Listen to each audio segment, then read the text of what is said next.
আলোচনায় অংশগ্রহণ করবেন। আপনি বসেন জনাব কামরুজ্জামান সাহেব, আপনি বসেন। আলোচনায় অংশগ্রহণ করবেন লক্ষ্মীপুর ৪ আসন থেকে নির্বাচিত মাননীয় সদস্য জনাব এ.বি.এম. আশরাফ উদ্দিন নিজান। জনাব এ.বি.এম. আশরাফ উদ্দিন নিজান, আপনার সময় ৮ মিনিট। ধন্যবাদ আপনাকে। কয় মিনিট? মাননীয় কামরুজ্জামান রতন সাহেব, আপনি বসেন প্লিজ। আউযু বিল্লাহি মিনাশ শাইতানির রাজিম। বিসমিল্লাহির রহমানির রহিম। মাননীয় স্পিকার, আপনাকে ধন্যবাদ। ৭১, ৯০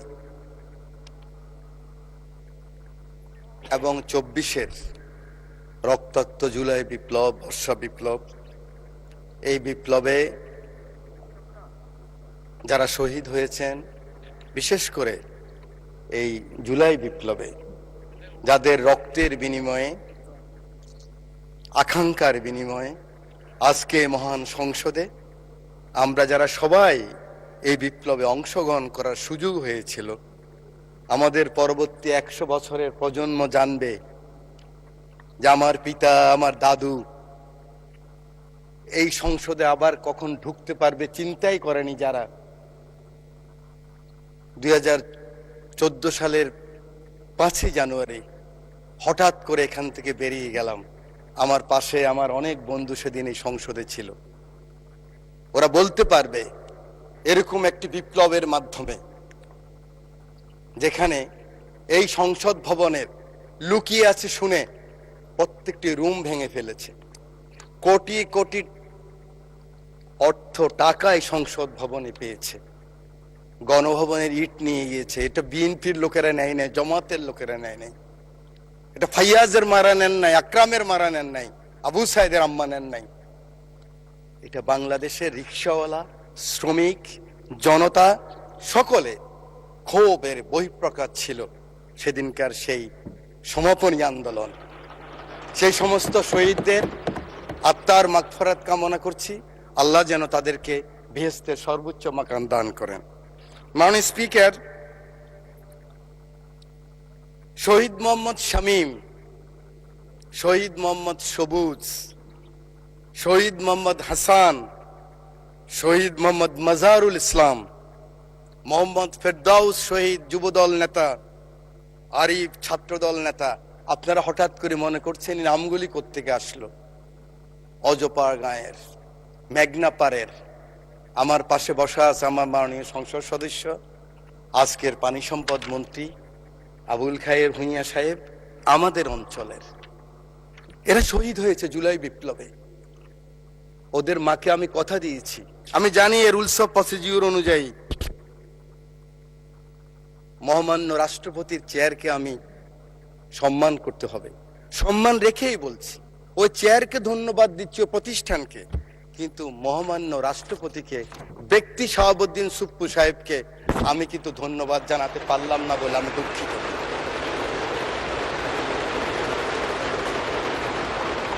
মাননীয় স্পিকার, শহীদ প্রেসিডেন্ট জিয়াউর রহমানকে স্মরণ করছি। আমার প্রিয় নেত্রী, আমার মা বেগম খালেদা জিয়া জীবনের শেষ পর্যায়ে এই চেয়ারে বসা ছিলেন 9th পার্লামেন্টে। তার পিছনে ছিলেন জনাব ফারুক সাহেব, আমরা ছিলাম, পার্থ সাহেব ছিলেন। প্রথম দিন 1/11-এর পরে আমরা যখন 26 জন, ম্যাডাম খালেদা জিয়া 3 জন, 29 জন ছোট্ট রুমের মধ্যে পার্লামেন্ট পার্টির মিটিং হলেন, আমি সাইকোলজির ছাত্র, আরেকদিন বলেছিলাম, মুখ দেখেই বুঝেছি ম্যাডামের মনে অনেক কষ্ট। ম্যাডাম নিঃশ্বাস ছাড়লেন, বাম দিকে খন্দকার দেলোয়ার সাহেব বললেন আর এই রাজনীতি করা হবে না, আপনারা যান, আমরা বয়কট করব। আওয়ামী লীগ আসলে আওয়ামী লীগ বয়কট করবে, আমরাও তো অনুষ্ঠানে যাব না, আমরা আসলে আওয়ামী লীগ আসবে না, এই রাজনীতি বন্ধ করতে হবে।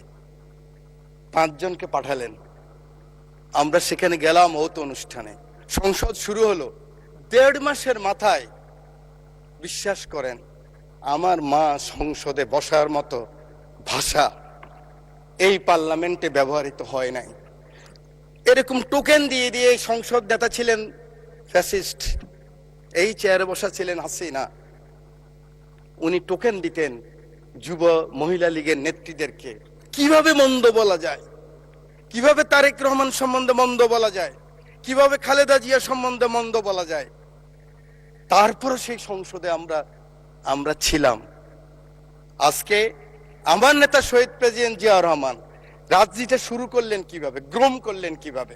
আমি তখন স্কুল থেকে কলেজে এসেছি। উনি ছাত্র, শিক্ষক, সাংবাদিক, সমাজের বিভিন্ন স্তরের মানুষকে নিয়ে গেলেন, সাংস্কৃতিক কর্মীদেরকে হিজবুল বাহারে, সেখানে তাদের সাথে আলোচনা করলেন। আমার সুযোগ হয়েছিল, আমি ফার্স্ট ইয়ার থেকে সেকেন্ড ইয়ার উঠলাম বিশ্ববিদ্যালয়ে। উলসি যদুনাথপুরে নিয়ে গেলেন আমাদেরকে, চট্টগ্রাম বিশ্ববিদ্যালয় থেকে ফার্স্ট সেকেন্ড যারা হয়েছে। 8 ঘন্টা ছিলাম। ওই হাতের স্পর্শ, ওই কথা, ওই ভীষণ এখনো মনের ভিতরে ভাসে। হয়ে গেলাম জাতীয়তাবাদী শক্তির একজন সৈনিক। আল্লাহ এই দুই নেতা এবং নেত্রীকে বেহেশতের সর্বোচ্চ মাকাম দান করুক। সময় নেই, বলতে পারবো না। শুধু বলতে চাই, আর কত যুদ্ধ, আর কত তর্ক, আর কত বিতর্ক, আর কত ছোট করা। এই সংসদটাকে আসুন না সকলে মিলে, সকলের সংসদ, আকাঙ্ক্ষার সংসদ, বাংলাদেশের 16 কোটি 17 কোটি মানুষ যে সংসদ চায়। আমি এখানে যত কথাই বলি, আমি মনে করি আপনাকে ঘায়েল করেছি, আপনি মনে করেন আমাকে ঘায়েল করেছেন, কিন্তু বাংলার কৃষক, বাংলার শ্রমিক, বাংলার জেলে সে কিন্তু বোঝে আমার কথা সঠিক না আপনার কথা সঠিক। আমার মহাসচিব মহোদয় এখানে বসা আছেন। আমার মহাসচিব মহোদয়কে হেলমেট পরাই নিয়ে গেছি, নাম বলতে পারলাম না, একজন সেনাবাহিনীর প্রধানের সাথে মিটিং করার জন্য আজকের কৃষিমন্ত্রীর বাসায়। কারণ ওটা বেশি দিন নয়, 23 সালের কথা বলছি। জীবনের বাজি নিয়ে এই কথাগুলি করেছি আমরা।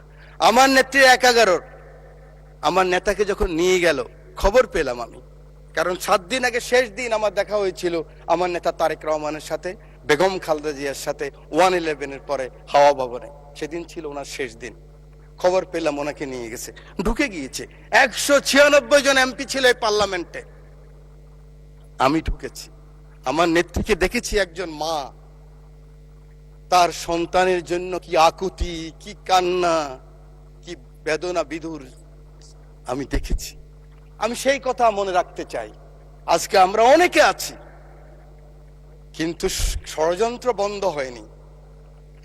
জাতীয়তাবাদী নেতাদেরকে বেঁচে থাকতে হলে অনেক যুদ্ধ করতে হয়, ঐক্যবদ্ধ থাকতে হয়। আমরা সকলে আসুন একমত হই।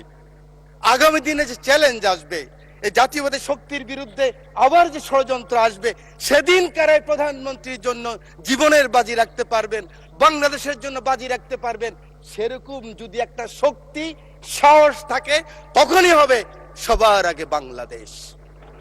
তখনই হবে দিল্লি নয়, পিন্ডি নয়, অন্য কোনো দেশ নয়। জি, সময় বাড়ানো হলো আরো 4 মিনিট। Thank you very much. You are very welcome. Thank you very much. আমি আপনাকে ধন্যবাদ জানাই। আমার সংসদ নেতা, আমি ওনাকে হসপিটালও দেখেছি। একজন মানুষ তার কর্মীকে কত ভালোবাসলে। আমি অ্যাপ্রন পরে গিয়েছি, মাস্ক লাগাই গিয়েছি। আমি এমপি ছিলাম, দেখে চিনে নাই। সেই ছবি আপনারা দেখেন, কিন্তু মাথার মধ্যে ব্যান্ডেজ লাগানো। আমি মাস্ক খুললাম, অবাক হয়ে গেলেন, আপনি কেন আসছেন? আমার চোখের পানি পড়ছে, আমি পিছিয়ে আসলাম। আমি বলতে চাই, এই চ্যালেঞ্জ আবার আসবে। ষড়যন্ত্র বন্ধ হয় নাই। আমরা কে কত বড় হব, কোথায় যাব, কি নিব, কি হব, সেটা বড় কথা নয়। বড় কথা হলো এই চ্যালেঞ্জ গ্রহণ করতে হবে। মাননীয় স্পিকার, একটু আগে আমার সেই ভাই এখন আছেন, আমার নেতা তারেক রহমান ছুটে গেলেন, ওখানে গেলেন, দেখলেন। সাথে সাথে আমি মনে করি আগামী দিনে রাজনীতির জন্য সংসদের বিরোধী দলের নেতা আপনিও ছুটে যাওয়া উচিত ছিল। আমি জানি না আমার কথা কিভাবে নেবেন, যে মাননীয় সংসদ নেতা, আমি শুনেছি, আমি উপস্থিত ছিলাম, কেন ওনার পিছনে আমি ছিলাম। আপনি গিয়েছেন, উনি বলেছেন আপনার কিছু প্রয়োজন লাগলেও আমাকে বলবেন। এভাবেই রাজনীতিটাকে আমরা এগিয়ে নিতে হবে। বাংলাদেশের মানুষের আকাঙ্ক্ষা এই রাজনীতি। মানুষ আর এই হিংসা প্রতিহিংসা আর দেখতে চায় না। বক্তব্য আমি শেষ করছি। যাওয়ার আগে দ্বিতীয় বিশ্বযুদ্ধের একজন সৈনিক, আমরা জানেন আমরা কিন্তু উইলস্টন যে চার্চিলের পক্ষে, মিত্রশক্তির পক্ষে যুদ্ধ করেছিলাম, এবং আমরা কিন্তু বাঙালিরা সবসময় এরকম ছিলাম। আমরা মুঘলের বিরুদ্ধে ইসাখা যুদ্ধ করেছে, ফরাজি আন্দোলন, ফকিরি আন্দোলন, এগুলি তো আমরাই করেছি। ইলা মিত্রের আন্দোলন আমরাই করেছি, তিতুমিরের বাঁশের কিল্লা আমরাই করেছি। এই সৈন্য গিয়েছিল, যুদ্ধ করেছে বিভিন্ন জায়গায়। মাননীয় স্পিকার, পরে আসছে বার্মায়। বার্মায় আসার পরে নিজের দেশের কথা মনে পড়েছে। দেশের কথা মনে করার পরে মনে করলো এই বর্গী ওলন্দাজ ব্রিটিশরাই তো অত্যাচার করেছে, আবার তো সেই অবস্থাই হবে। তার স্ত্রীর কথাও মনে পড়েছে। তখন ঢাকায় কিন্তু লণ্ঠনের বাতি জ্বালতো। তো তিনি বলেছেন, পরের জন্য যুদ্ধ করেছি অনেক, পরের জন্য যুদ্ধ করেছি অনেক, এবার তোমার আর আমার যুদ্ধ। যদি বলো এত যুদ্ধ করে কি পেয়েছি? তিউনিসিয়ায় পেয়েছি জয়, উগান্ডায় পেয়েছি জনগণের ভালোবাসা, আর প্রতিবেশী বার্মায় পেলাম ঘরে ফেরার তাগাদা।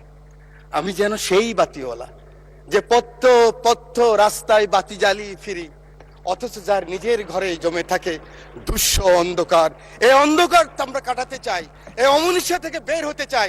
আমরা সুন্দর স্বাভাবিক সকলের জন্য যে বাংলাদেশ, সেই বাংলাদেশ চাই। আমার নেতা তারেক রহমানের সবার আগে বাংলাদেশ, সেই বাংলাদেশ চাই। আমার রামগতির দায়িত্ব নেতাকে দিলাম, আমার এমপি, আমার নদী ভাঙ্গা মানুষ শহীদুদ্দিন চৌধুরীকে দিয়ে সময় নাই, সেই কারণে সকলের ভালোবাসা চেয়ে, আদর চেয়ে বক্তব্য শেষ করছি। আল্লাহ হাফেজ। বাংলাদেশ জিন্দাবাদ।